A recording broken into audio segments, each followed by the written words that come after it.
Namaku Syair Bambuko lengkapnya. Ketika saya mulai bersekolah dan madrasah ibtidaiyah adalah muara dari pengembaraan ilmu yang kutempuh. Saat itu juga aku mulai jatuh cinta dengan pelajaran bahasa Indonesia dan segala hal tentang Indonesia. Aku mulai mencoba menulis mengarang, meski kala itu hanya coretan list barang ataupun mainan yang kuingini di buku sekolahku. Dan terkadang pula aku nekat menuliskannya di lemari orang tua tatkala aku belajar berdiplomasi permintaan dengan tulisan agar orang tuaku segera membelikan barang juga beberapa mainan yang kumaui dengan membacanya. Saat diriku masuki fase remaja dan bersekolah menengah pertama, lantaran guru bahasa Indonesia menjadikan menulis buku diary sebagai tugas, akhirnya sejak itu aku pun belajar menulis apapun saja keseharian yang kulalui. Dan ada secuil kisah aku yang mulai berani menulis surat-surat cinta untuk seorang wanita, menyusun bagaimanakah kata-kata yang indah bak pujangga. Namun di masa itu tak setulisan pun aku berani men-sharekannya ke khalayak ramai dan segala media. Memasuki masa sekolah menengah atas, orang tuaku mengirim diriku ke pesantren. Sudah pasti tak ada lagi waktu berliha-liha bagiku untuk menulis surat cinta dan untuk ihwal mengaji agama yang terutama. Namun entah mengapa seolah dunia tulis menulis terus mendekat kepadaku.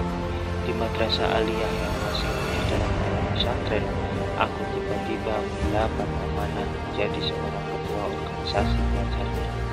Dan apa yang ku bisa tuh menjalankannya, akhirnya atas saran para guru dan sahabat menghidupkan majalah dinding, buletin dan aktif dalam menggiatkan cara literasi menjadi pilihanku selama memimpin.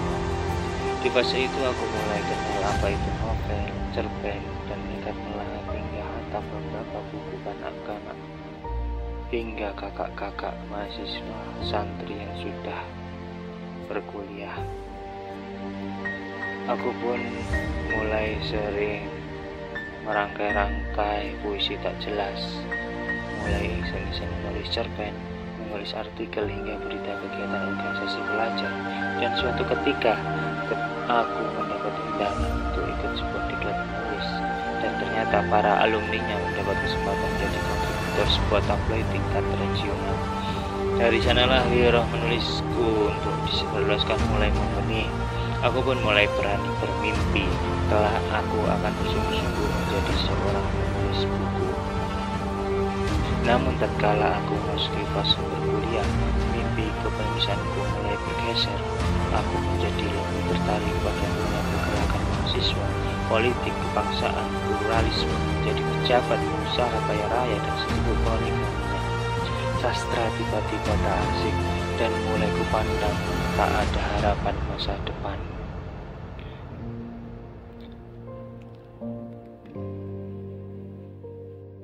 Namun menulis liputan pemberitaan acara organisasi mahasiswa masih ku lalui. Namun sedikit berbau titipan marketing citra pejabat masih beberapa kali ku geluti.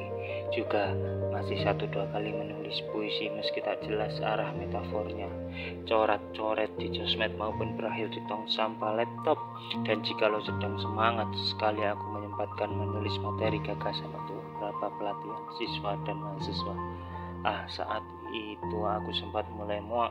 Ternyata dunia menulis jurnalistik, pers dan media apapun jual larinya lagi-lagi berjuang dan jurnalisme. Hingga di penghujung akhir keputusan saat aku akhirnya memberhentikan diri dari status mahasiswaku yang bertahun-tahun tak kunjung berganti menjadi sarjana, dan pula aku yang telah berganti kampus berkali-kali namun tak jua terpuaskan pengembaraan ilmu, dan lagi-lagi tak pernah mampu hingga membayar berwisuda. Di saat itulah menganalisa diriku ini. Apa sebenarnya yang ku cari, apa sebenarnya yang ku maui, passion apa yang ku miliki, dan bisa ku fokuskan untuk membenahi langkah hidupku yang hilang arah ini. Akhirnya kutemukan kembali jati diriku. Aku mulai tertarik kembali pada namaku sendiri. Aku mulai tertarik kembali menulis. Segala kritik dan mengarang apapun saja, menghatam segala macam genre buku, ratusan jumlahnya, dan kupaksa jemariku untuk menggores segala aksara yang ada di otak dan hati, sembari sesekali menjadi trainer outbound dan pelatihan siswa, dan berstatus seorang freelancer sosial yang lebih banyak free-nya. Aku mulai kembali kepada dunia buku dan menulis. Dari perjualan buku-buku guruku yang seorang budayawan, hingga aku bercita-cita menulis bukuku sendiri. Namun kala itu aku masih bingung, jenis buku apa yang tepat denganku ini. Jika passion dan masa depanku adalah memang menjadi seorang penulis, tatkala aku melelong genre apa itulah. Puluhan syair dan puisi, cerpen dan buku novel mulai berjodoh denganku. Aku pun fokus menjadi penulis buku sastra atau fiksi, meski tak menampik kemungkinan jika kedepannya barangkali semua jenis buku akan kutulis. Demikian kiranya bagaimana akhirnya lahirnya buku antologi pertamaku yang berupa kumpulan syair-syair. Hasil perenungan Saripati dalam seperempat tahun namanya umurku. Lahir dari emperan kedai kopi ke kedai kopi lain, dan dari serambi masjid ke serambi lain selama masa perenungan. Ada selari masa di saat diriku mungkin pernah memiliki sejuta hasrat amat besar dan menggebu-gebu untuk melawan, menantang, dan jungkir balik buruk. Ingin menggenggam serta menguasai dunia penuh kelabu ini, seolah akulah manusia yang paling benar dan pasti mampu berkuasa. Semestaku barangkali kala itu masih semesta merenung nada, kawan. Lalu tiba-tiba datang waktu buatku merasa lelah berkumandang atas apa yang selama ini ingin ku capai dan perjuangkan. Namun nyatanya semua itu belum bisa membahagiakan. Lantas aku tiba-tiba saja menyesal karena sadar telah mengejar sebuah kehampaan. Semestaku kala itu barangkali tengah menyukai semesta membungkuk. Wahai rekan, kemudian di suatu titik jedah pembelajaran kehidupan yang aku jelajahi, aku hanya ingin ikhlas dan berpasrah, terdiam dalam sunyi juga keramaian, mencari keheningan betapa di antara miliaran insan. Disitulah aku mulai membaca, berusaha mencari arti. Kepada siapa, untuk apa, sampai kemana langkah hidup ini, mengubah haluan hidup untuk terus bertransformasi menuju kesejatian langkah tanpa tendensi. Semestaku telah memasuki semesta bersujud, bahwa catatan perenungan hidupku yang sempat berserakan barangkali akan terus abadi, tersimpan malu dan bergeletakan. Dan apabila sampai pada waktunya hikayatku terkuak, mungkin aku telah menghilang, bukan hilang diculik atau mati. Aku hanya melinglung dan pergi mengembara ke tempat yang antah berantah dan sunyi, mencari peradaban yang memerdekakan samudra pikirku, berkelana kepada dunia yang terasa lebih sejuk untuk meneduh. Biarlah suaraku yang telah digores ke dalam keabadian aksara yang engkau kenang. Tak perlu engkau kenang parasku, kawan, sebagus-bagus paras, akhirnya ia akan dikabulkan juga. Hanya catatan yang dapat kuwariskan kepada seminal mungkin untuk anak cucuku sendiri, menjadi dongeng di bilik-bilik kasih ibu mereka kepada anaknya di temaram malam. Sahabat, apakah engkau akan menikmati kisah-kisahku sebagai prosa cinta? Itu kebebasan imajimu menilai catatan ini, catatan ituku sebagai manuskrip paradoks. Tentu aku tak bisa menyetir logika pandangmu, menghakimi kata-kataku sebagai gagasan kebenaran. Siapalah diri ini, manusia penuh anomali. Aku hanya ingin berbagi pengembaraan hidup, kuarungi sebuah semesta peradaban umat manusia yang terkadang indah membahana, terkadang pula menyakitkan penuh nestapa. Aku semua padamu, sesungguhnya menarik untuk dikisahkan sebagaimana adanya. Lewat racikan aksara yang indah ini, aku mengajak engkau semua momi dan menuliskan syarat bahagia bersama-sama. ratapan panjang untuk hidup yang pendek. Apa hakikat bahagia yang tersejati?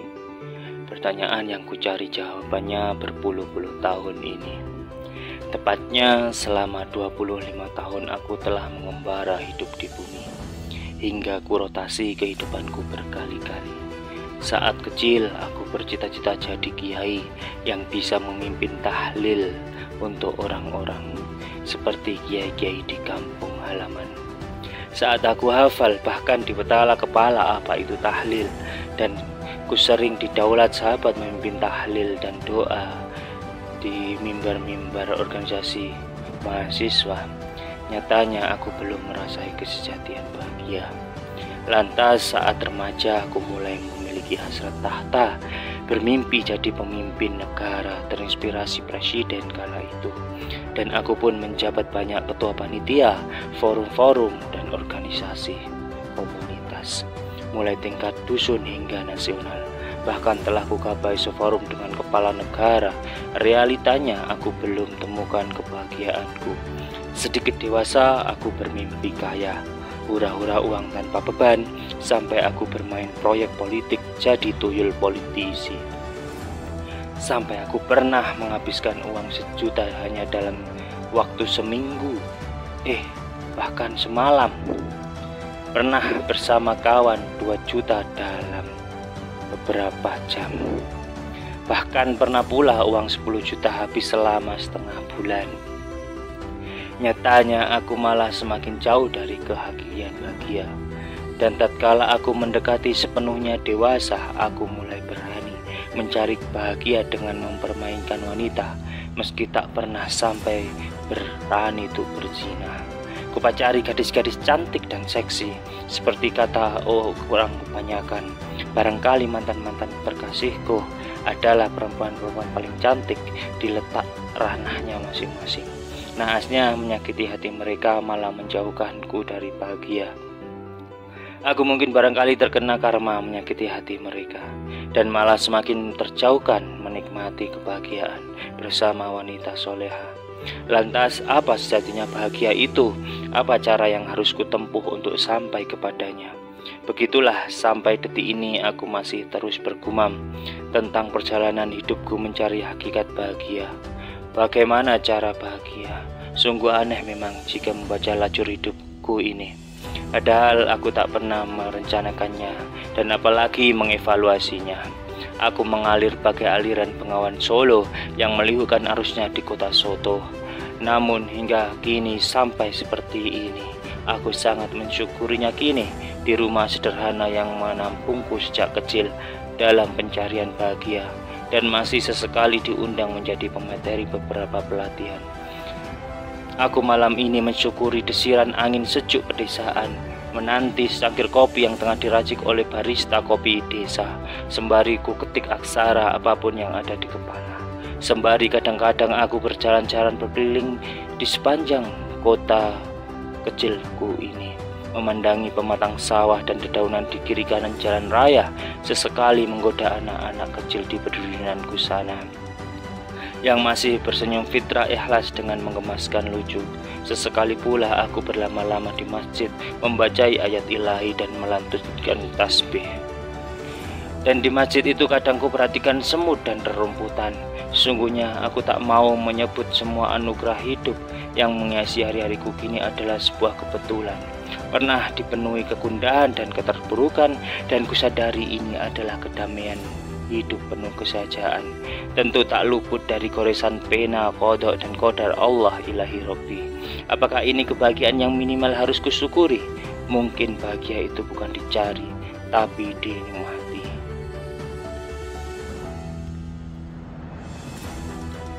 Dengan kuturunkan syarat untuk bisa bahagia, maka akan kucapai bahagia tanpa syarat berlebih-lebih seperti yang kujalani sebelumnya. Dunia manusia memang berotasi. Aku yang dulu sangat menjauhi dunia akademisi, tak mau jadi guru seperti ayahku, ternyata jalan pendidikan kini sangat mendekat padaku. Aku yang dulu sangat bersahwat pada birokrasi negara, punya ijazah dan strata tertinggi manusia, kini aku malah tak berminat sedikit pun pada keduanya. Langkah mengejar jabatan dan strata kesarjanaan kini ku hentikan. Aku dulu setelah bersekolah SMA di pesantren sudah sangat muak dengan bab mengaji. Kini malah sangat rindu mengaji dari dunia pesantrenku lagi. Meski menjadi ulama belum berjodoh kepadaku, setidaknya dengan aksara aku ingin berdakwah. Sampaikanlah walau satu huruf. Demikianlah prinsip hidupku saat ini. Saat ini ku nikmati dan ku jalani jalan pengasingan. Yang kata sahabat, aku menempuh jalan sunyi, mengheningkan diri dari gelora lama. Segala macam karir di organisasi, peluang berkarir di dunia birokrasi dan politik, aku berpaling kepada mereka. Di rumah klasik yang boleh disebut udik nan reot, aku kini mulai asik bercengkerama dengan bapak dan ibu. Sebelumnya bahkan sekedar bicara aku enggak, lebih memilih berdiskusi di organisasi dan sangat bangga dekat dengan para pejabat birokrasi. Keuntungan freelancer, writer yang lebih banyak free-nya ini tentu aku banyak menemani orang berspesialku itu. Aku belajar pada ayahku yang berkantor PPG, ngantor lillahi ta'ala istilahnya. Sembari ku nyalakan televisi, sesekali bercanda dengan ibu, terutama ihwal kenapa aku tak kunjung menikah. Berbicara tentang aku, kini bahkan sudah sangat selesai dengan urusanku pribadi. Perihal segala persoalanku dengan sesama manusia, semburat mentari keemesan menerobos lincah dari celah pepohonan rindang. Awan bergambar membebas di atas sana masih terus saja bersendawa. Bersama langit membentuk ombak-ombak angkasa, bagai lautan luas dengan bahtera-bahtera di permukaannya. Atau pulau-pulau yang elok dan kaya raya hasil alamnya menjadi rebutan semua manusia di dunia. Dan secepat kilat malam pun berganti pagi buta, dan pagi jingga pun berubah warna malamnya. Mentari merangkak naik, sorak-sorak burung kutilang mengitari pedusunanku. Suara hentakan kaki makhluk-makhluk fauna beragam ordo kini mulai menggema. Kelengangan malam penuh keheningan berganti seterusnya siklus peradaban. Secepat itu Tuhan merubah nafas alam keagungan karsanya. Hening malamku bergegas pergi meninggalkan. Ia lebih setia mengikuti siklus alam yang selalu saja sama. Cara mereka memuji Allah tanpa bersyarat ingin dipenuhi dulu bahagianya. Seketika ruang di sekelilingku berubah, asap sedap berkebul-kebul. Beragam makanan berada di segala sisi, namun yang paling nampak ada nasi putih berlauk ikan pindang. Melihat semua itu rasanya air liurku naik turun. Sang ibu berwajah meneduhkan selalu ikhlas memasak padaku, meski entah aku sudah membahagiakannya sebagai anak atau bukan. Lelehan embun di atas dedaunan talas telah mengudara. Angin sejuk pagi melindungi pedusunan kami, melingkarinya dengan damai. Hilir mudik para warga desa mulai bercengkerama. Dan semakin aku menahan rintik embun di mataku ini, nyatanya aku tetap manusia menyeka seti embun di mata. Embun mata bahwa aku telah lupa kebahagiaanku teramat melimpah. Berbahagialah bersama catatan keabadian Tuhan. Aku sejatinya telah bahagia dalam hakikat kebahagiaan yang sesungguhnya. Tubuh ini sehat adalah bahagia. Ketiadaan syukur adalah muara kufur tak bahagia pada awalnya, yang bermuasal dari pancaran nafsu dunia. Terbicar dentumkanlah bahagia pada hatimu. Dalam putaran kosmik bertasbihlah, maka kau akan capai bahagia. Kita hanyalah makhluk yang terciprat darinya, lantas akan menyatu kembali. Dari terbentuk entitas ruh bersekerta segala jagat duniawi. Darinya semua itu terjadi. Salam takzim dariku lahir jua batin. Sampai di penghujung fajar ini aku akhirnya berhenti meratapi tak bahagia. Tragedi lara yang silam hanyalah ujianku menemukan jawaban. Apa kesejatian bahagia? Lekaslah mengikhlaskan dan kita kembali rajut penyatuan. Aku sudah hilang, aku tak ada. Biarlah suara yang kugores ke dalam keabadian aksara ini yang engkau kenang. Tak perlu engkau kenang parasku, sebagus-bagus paras akhirnya ia akan dikebumikan jua. Hanya catatan ringkas ini yang dapat kuwariskan kepada engkau semua. Setidaknya untuk itu aku ajak engkau semua meminimaliskan syarat untuk mencapai bahagia. Aksara ini pun tak akan abadi, yang abadi adalah maknanya. Kehidupan dunia hanyalah tentang ujian dan puasa, dan aku memilih keduanya sebagai caraku mencapai bahagia. Kasihku ini untuk segenap manusia di sepanjang penyelarasanku dengan semesta, dalam balutan penyetiaanku dengannya. Dalam cinta aku berbagi kisah. Matanya masih saja terjaga, sembab memerah dan terus berkaca-kaca. Bulir-bulir kelopak mata itu menetes bak rintik hujan, menumpah ruah di lembar ubin keterpurukan. Permukaan ubin yang ia tempelkan dahinya itu membasah tak tertahankan. Air belibur lara, seolah lelaki yang tengah mencapai titik terendah. Memang terkadang bagai gerimis duka melebihi wanita. Setia membasahi daun-daun kamboja di pekuburan sana, pekuburan yang menjadi dipan abadi semua manusia kelak tanpa sisa. Apakah bulir mata ini bulir keterasingan, kesepian, penyesalan, kerinduan, pertaubatan atau kekecewaan pada Tuhan? Entah, tapi baru kali ini ia sangat merasai hal semacam itu. Ada segumpal keguncangan batin yang bergelora di dalam tubuhnya. Ada sebuah pelecut nestapa dan sungguh ia sangat ingin mengembara ke tempat yang tak ada sebiji apapun makhluk yang hidup di sana. Seperti ia yang telah lama bercerai dengan kesatuan hari, tatkala merasai mencapai titik terendah dalam hidupnya. Kini ia mulai membaca apa kekurangan diri. Ia mulai mendekat pada Tuhan. Setidaknya 5 waktu kini ia tak mau tinggalkan.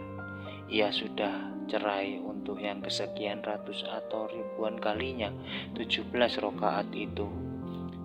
Hingga pagi ini ia ingin sekali kembali mencium aroma kerinduan pagi yang sahdu.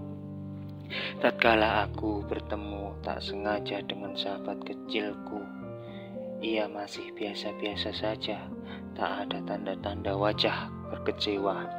Hanya kenapa ia tiba-tiba menyendiri berduduk di kedai kopi sendirian. Padahal selama ini ia selalu ramai dengan kawan-kawan. Bahkan ia adalah tukang pentraktir kopi dan jajanan. Malam ini tak sengaja ia bertemu denganku lagi. Tak kusangka ia akhirnya terbuka dan berbagi cerita bahwa ia merasa hidupnya pada titik terendah. Ia sudah menikah, punya anak balita, namun tiba-tiba harta benda yang dulu tiada henti mendekapnya ini menjauh, jauh sekali. Bahkan dompet dengan melompong berbulan-bulan ini ia ratapi. Padahal ia bukan hanya harus menafkahi anak dan istrinya, tapi juga sang mertua yang pas-pasan dan tak bekerja. Aku pun berkisah sama padanya, bahwa kondisi seperti dirinya bahkan telah kujalani sejak lama. Kini pilihannya hanya 2, lebih mendekat pada pencipta atau memilih sesat dengan menyekutukannya. Mendengar kisah dan melihat sahabat itu, aku jadi ingat bagaimana hari-hariku yang sama dulu saat aku menjadi ulat ibu kota. Pada secercah cahaya mentari pagi karya ilahi, kupandangi tugu monumen nasional yang menjulang tinggi, todongnya ke atas langit ibu kota.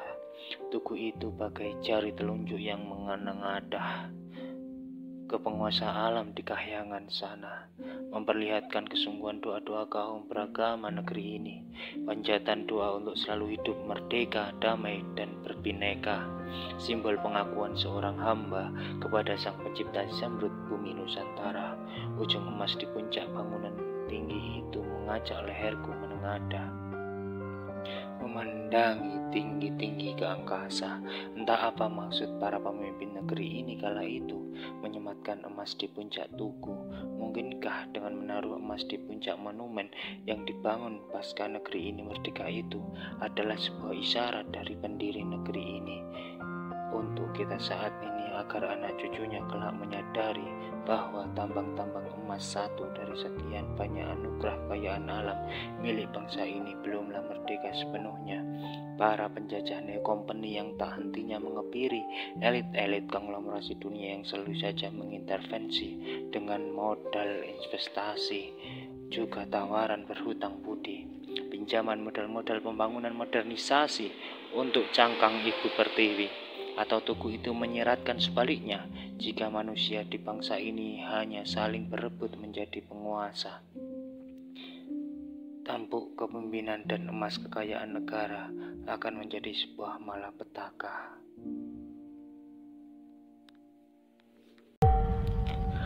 Apa sih yang tengah aku pikirkan pagi ini? Kenapa pagi ini aku menerka-nerka itu semua? Kenapa pula aku ini membahas candaan kolosal nanisme di negeriku yang terus berulang sama? Umur peradaban manusia yang tumpang tindih dalam siklus-siklus pengalaman zaman. Apa untungnya bagi hidupku yang bagai ulat melata ini? Dan apa guna untuk saudara sebangsaku? Meskipun akhirnya aku mengetahui semua jawaban pesan tersirat itu. Toh sejak kapan mantan aktivis abal-abal sepertiku ini, ide dan pikirinya bisa terpakai menjadi solusi?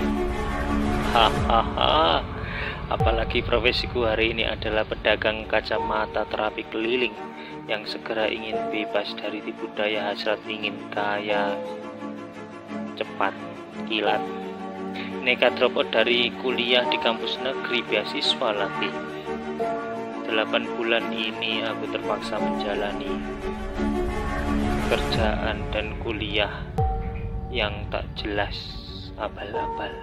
Entah karena malu ingin pulang ke kampung halaman setelah berkabar kalau dapat pekerjaan dan beasiswa lagi di ibu kota.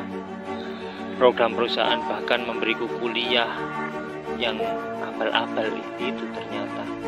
Jadi kenapa naluri aktivis siang ini membara-bara? Ternyata jiwaku sedang ingin memberontak kepada semua. Kalau misalnya aku ini seorang ketua partai, pemilik media ternama, atau minimal jadi tukang penggerak demo, aksi besar-besaran ke Monas itu, mungkin gagasanku ini akan lain cerita saat aku sampaikan ke penguasa republik sana, di istana negara seberang sana. Aku tetap laku, satu dari jutaan penduduk urban di ibu kota. Jakarta, kota tersibuk di republik ini, yang bertahan hidup dengan ritih flu sunyi, malam juga siang hari. Buruh konglomerat, didikan tuyul, politisi, mantan aktivis gerakan mahasiswa, yang kini kulalui waktu demi waktu, setiap hari menjadi mengetuk pintu ke pintu, gang demi gang, dari kompleks berpagar baja, surga dunia manusia strata dunia pertama, hingga berjalan menentang tas usang di pemukiman kumuh yang temaram, serta kampung-kampung berdamping gunungan sampah. Kalau itu boleh, tapi menyerah jangan, apalagi ingin nyawa hilang. Oh, naudzubillah, jangan. Akhirnya di siang ini kuputuskan aku mantap ingin mengakhiri dan berhijrah. Naasnya kasihku di ujung timur Jawa tak kuasa lagi menungguku. Tatkala aku menjadi ulat ibu kota berbulan-bulan, numpang hidup berpindah-pindah tanpa tujuan. Di suatu hari yang muram, kupandangi bocah-bocah di jalanan raya.